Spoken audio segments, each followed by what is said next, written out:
Le mépris a assez duré. Exigeons l'abandon des piales avec la mutualisation à outrance qui détruit la qualité de l'accompagnement et qui nous demande une flexibilité de plus en plus grande.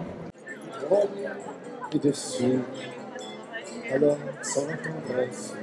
On a plusieurs problématiques aujourd'hui, plusieurs revendications.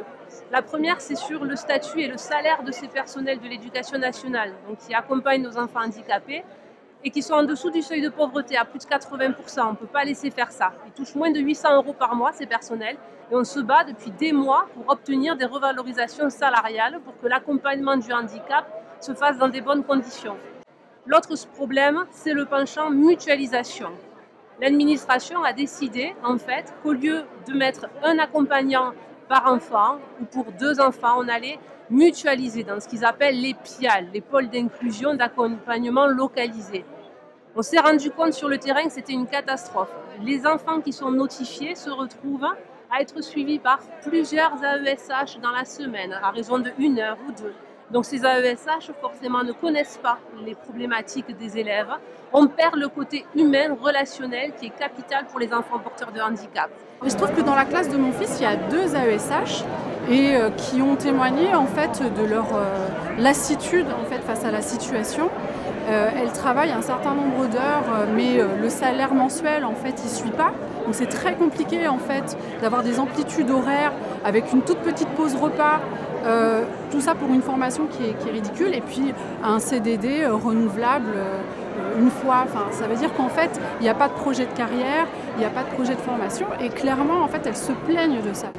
Concernant le mouvement, on demande l'établissement d'une fiche de vœux pour les mutations. On réclame bien entendu une brigade de remplacement parce que sinon, ça repose encore une fois sur les AESH qui restent sur place dans l'école et qui doivent partager leur temps. Dans leur établissement, et ce qu'elles tiennent à dire, c'est qu'elles sont friquées.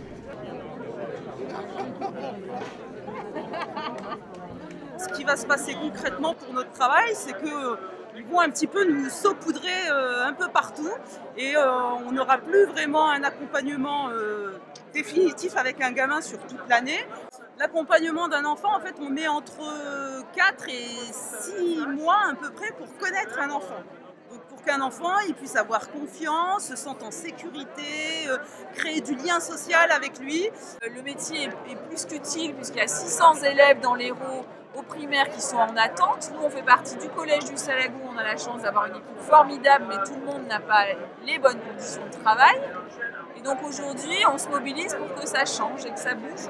C'est difficile pour moi de faire des comparaisons parce que je n'ai travaillé que sur la Payade, donc je ne peux pas savoir comment ça se passe dans les autres quartiers de la ville. Par contre, ce que je sais, c'est que la Payade, il y a peut-être des difficultés qui se rajoutent de par la condition sociale en fait, des gens qui habitent dans ce quartier, qui est un quartier très populaire. Et parfois, les familles sont en difficulté sociale, financière, de par, ils ont une situation parfois qui est précaire et qui fait que soit ils ne parlent pas français, donc les enfants sont doublement en difficulté dans le sens de la langue, par rapport à la langue.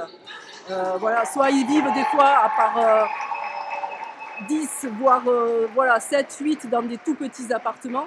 Donc les élèves ont des difficultés à travailler dans le calme, à travailler, ils n'ont pas leur chambre, ils ont pas, il y a des élèves qui dorment dans le canapé du salon, tout ça on le sait.